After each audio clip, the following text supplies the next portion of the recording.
I'm Robyn Foyster, editor at Women Love Tech. Every year for International Women's Day, we invite female leaders from around the globe to share their views on how we can shift the status quo for women. This year's theme for International Women's Day is Cracking the Code, Innovation for a Gender Equal Future. We want to give women a voice so they can have their say, and thanks to our partnership with Studio Bucket, we are proud to give them that platform to do so. To me, cracking the code is all about continuing to progress the fight for equity into the future. It'll take 136 years to close the gender pay gap. It will take 268 years to reach economic parity.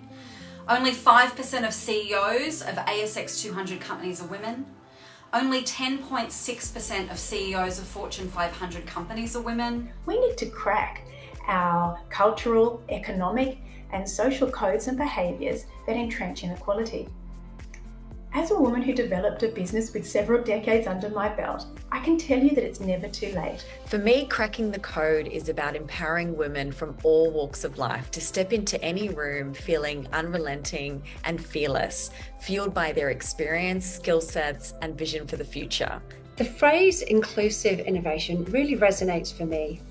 Whether that's enabling greater financial literacy and inclusion through using data and AI, or whether it's innovative leave and flexibility policies, I think there's a role that we can all play. Our goal is to ensure that over the next 5 years, not only to get more women involved in technology, but we change the statistics.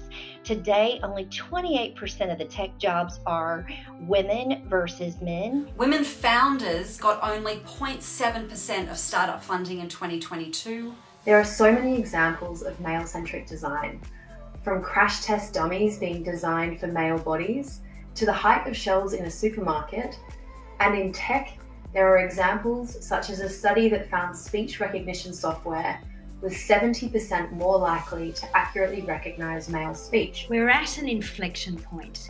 We either crack the code or we cement it, allowing all the bias that the digital world has learnt from the patriarchy to carry on and oppress future generations of women. Unfortunately, a lot of the bias from the past is being embedded in the machines that will run our futures through unbalanced and stereotypical data sets, right down to machine learning, which is embedding racism, sexism, and bigotry. We need more women to be involved in the development of AI technologies.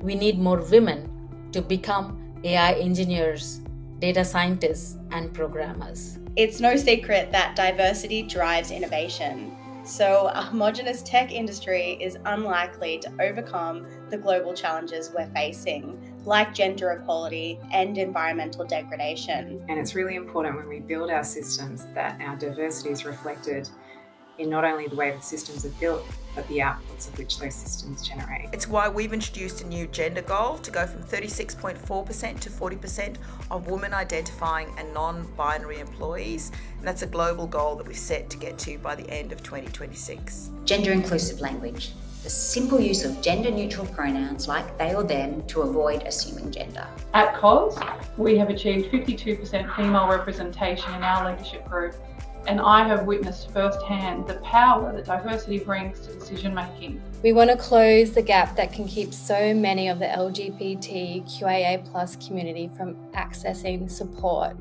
by providing a safe, non-judgmental place online. We definitely need innovation, right? But people follow innovation and change when backed by passion. So I feel like the leaders in this space, we as leaders in this space, need to really get passionate about the change. And many times they're smaller moments than you might think. They could be as simple as creating a roster of who takes notes during meetings or brings the refreshments, activities that women far more often than men will just inherently pick up. It could be setting yourself small goals of how many times you're going to speak up in a meeting. Gender equality for me is not about having even numbers of men and women in the workplace, but ensuring that if women do apply for more masculine type of roles, that they have equal opportunity at gaining that role. The technology and innovation is super important in terms of education. And of course, education is everything if we're going to get gender equality. What International Women's Day means to me is that it reminds us of how far we have come, but also how far we need to go.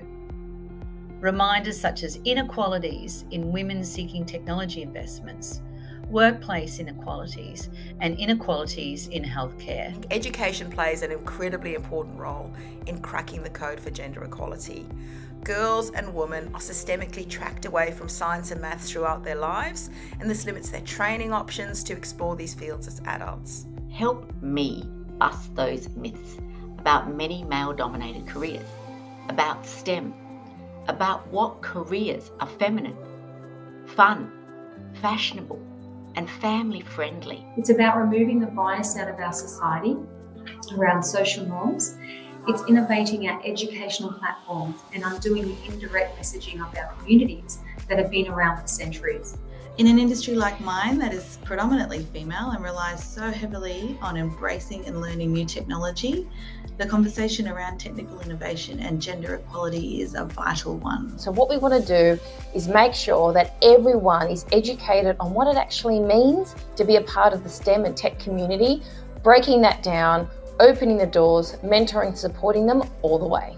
I believe today's youth are the game changers, and that science and technology has the solutions to change tipping points to turning points. Solving the problem now is one thing, but solving the future problem is another thing. And to solve that future problem, we actually need to be talking to not just people in schools, but we need to be talking to students that are in primary school.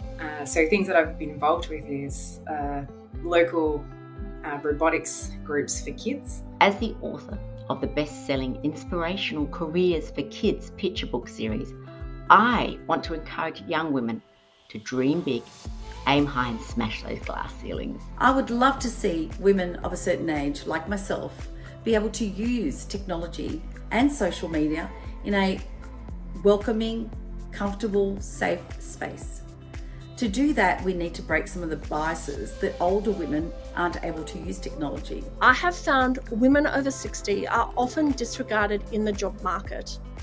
Having employed women over 60 that have brought a wealth of not only knowledge, but ideas into my business. Their experience and insight allows me to understand and innovate for the wiser generation. You're also going to have haters, and do you know that globally 24% of women have reduced their internet usage due to online attacks?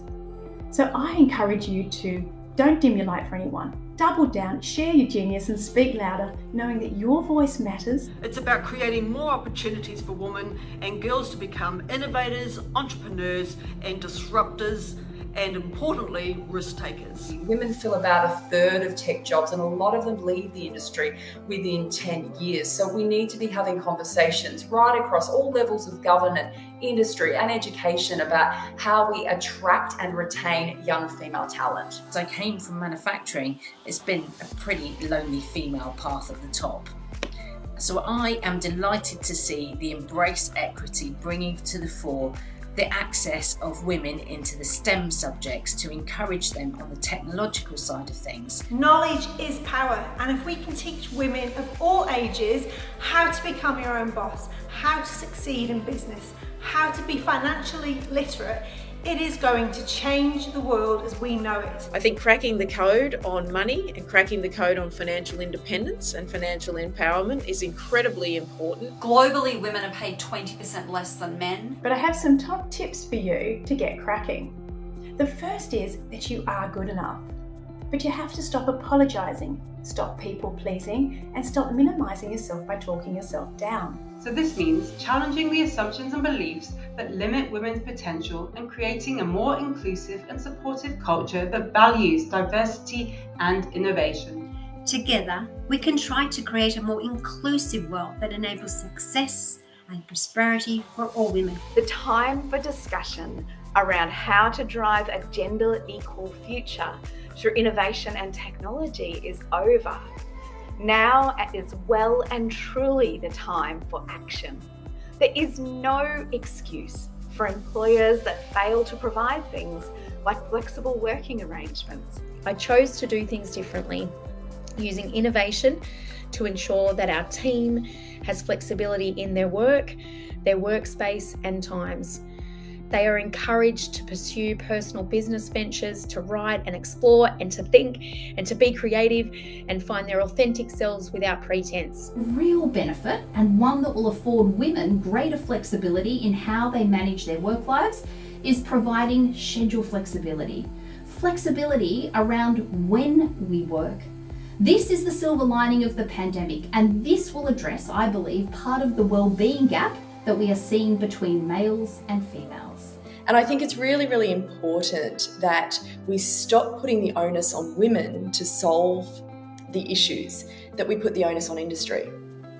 That we say, how do we actually rethink this model? How do we come up with different ways of working that allow women to do the things that they need to do? Because I was so sick of the corporate cultures that I had been in, where I effectively had to come to work and either pretend I wasn't a woman with menstrual pain and everything else going on, or I had to come and basically pretend that I wasn't a mother while I was at work, and then when I got home I had to pretend like I didn't have a job. It just wasn't sustainable for me, and I was determined to never work in that kind of environment again. Some of the best organisations now have parental leave that's really flexible, it's balanced for both parents, and it has no hurdles. Imagine that, and how those organisations are really attracting talent within the marketplace. This year's theme, Cracking the Code, Innovation for Gender Equal Future, means feeling less isolated and more at ease at work in a more diverse research environment. As technology continues to rapidly advance and disruptive innovations such as ChatGPT, blockchain, and advancements in clean energy really take the world by storm, upskilling is vital in ensuring that women are staying ahead of the curve and driving change for a sustainable future. I'm a journalist and a storyteller, and I commit to finding and telling the stories of women innovating in STEM wherever they are, to ensure we crack the code, fill senior leadership ranks with women, and thereby making sure technology is authentically by women, for women. So I salute women in science. You have my support, and I'm proud to tell your stories through film. And to me, cracking the code is about finding innovative ways to share the meaningful stories and lived experiences of other women. We need to continue to amplify and share great stories on who is leading the way on diversity programs. We need to build debate around how to break the bias. And we need to recognise who is getting it right. We as women get to take our next level of power back. We get to work on our own empowerment. I am looking forward to a world where everybody can be part of a world that is kinder, stronger, and you are able to do whatever it is that you set your mind to. For me, this is about achieving genuine equality for women by breathing life into our big, hairy, and audacious goals. Let 2023 be the year that we, as powerful women, continue to rise to be seen and heard so that we can birth the versions of ourselves that we are meant to be. For me, this ignites my imagination as I ask myself, and I ask you, what if the code was already cracked? What would the world look like in a gender equal future? How would we all be interacting differently?